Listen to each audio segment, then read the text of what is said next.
Assalamualaikum warahmatullahi wabarakatuh. Oke, pada kesempatan kali ini kita akan membahas tentang hierarki perundangan yang ada di Indonesia. Fungsinya apa sih? Adalah untuk memastikan bahwa setiap peraturan yang diberlakukan itu memiliki dasar sesuai dengan aturan dan tidak bertentangan antara peraturan yang tinggi dan peraturan yang lebih rendah. Jadi tidak yang bawah itu menyesuaikan yang atas. Karena apa? Sistem ini membantu menjaga konsistensi, kejelasan dan kepastian di hukum suatu negara. Jadi jelaslah hukum aturan suatu negara itu ya teman-teman, serta mengatur agar peraturan-peraturan yang dibuat oleh berbagai lembaga atau kementerian atau tingkat pemerintahan lah tetap selaras dengan konstitusi dan nilai-nilai hukum nasional. Ya teman-teman, jadi ada tingkatannya tuh. Nah, berikut nih adalah tingkatan hierarki perundang-undangan yang ada di Indonesia berdasarkan Undang-Undang Nomor 12 Tahun 2011 tentang pembentukan peraturan undang-undang ya teman-teman. Jadi barangkali ada perubahan, mohon koreksi. Yang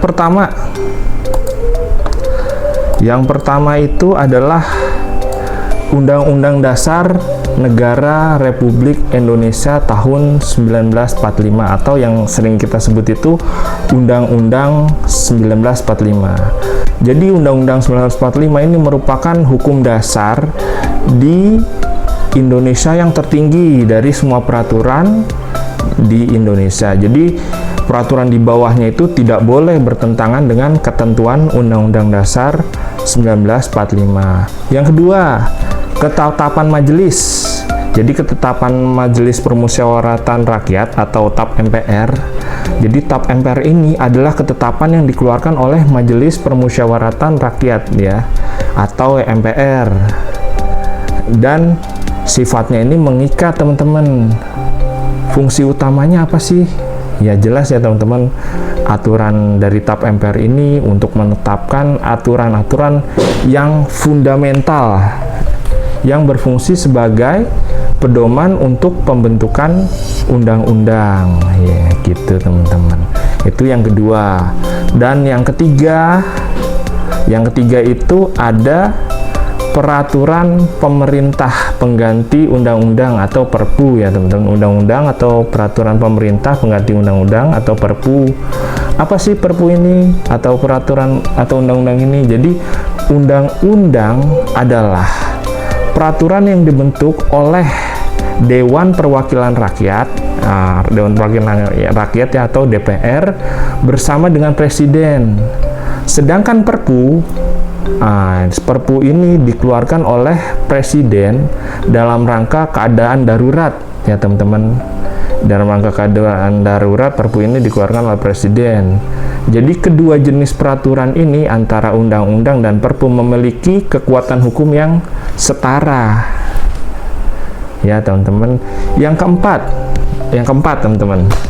Peraturan pemerintah atau PP. Peraturan pemerintah adalah peraturan yang dikeluarkan oleh Presiden untuk melaksanakan ketentuan yang ada di Undang-Undang Dasar tadi yang terdapat dalam undang-undang tadi teman-teman ya. Jadi fungsinya ibaratnya itu menjabarkan atau mengatur lebih lanjut mengenai hal-hal yang belum diatur atau secara rinci dalam undang-undang teman-teman. Nah, itu fungsinya PP atau peraturan PP ya. Yang kelima adalah Perpres atau peraturan Presiden. Jadi Perpres ini adalah peraturan yang dibuat oleh Presiden yang berfungsi untuk menjalankan ketentuan undang-undang dan atau peraturan pemerintah yang lebih tinggi ya teman-teman ya gitu. Yang keenam ini ada namanya peraturan daerah atau yang sering kita dengar itu Perda ya teman-teman. Jadi peraturan ini dibuat oleh pemerintah daerah baik dari tingkat provinsi maupun kabupaten.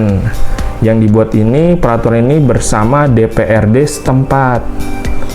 Adapun perda ini dibagi menjadi dua jenis teman-teman, yaitu peraturan daerah provinsi atau perda provinsi dan peraturan daerah kabupaten dan kota.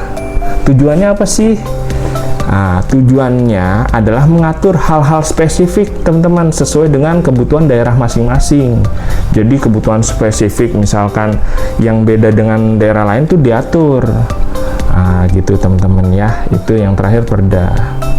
Jadi apa? Hierarki ini memastikan setiap peraturan di Indonesia memiliki kejelasan dalam penerapan dan saling mendukung dalam rangka untuk membentuk aturan yang koheren atau berkesinambungan. Demikian hierarki peraturan perundang-undang yang ada di Indonesia. Apabila ada tambahan, tolong di komen di bawah ini. Makasih teman-teman. Wassalamualaikum warahmatullahi wabarakatuh.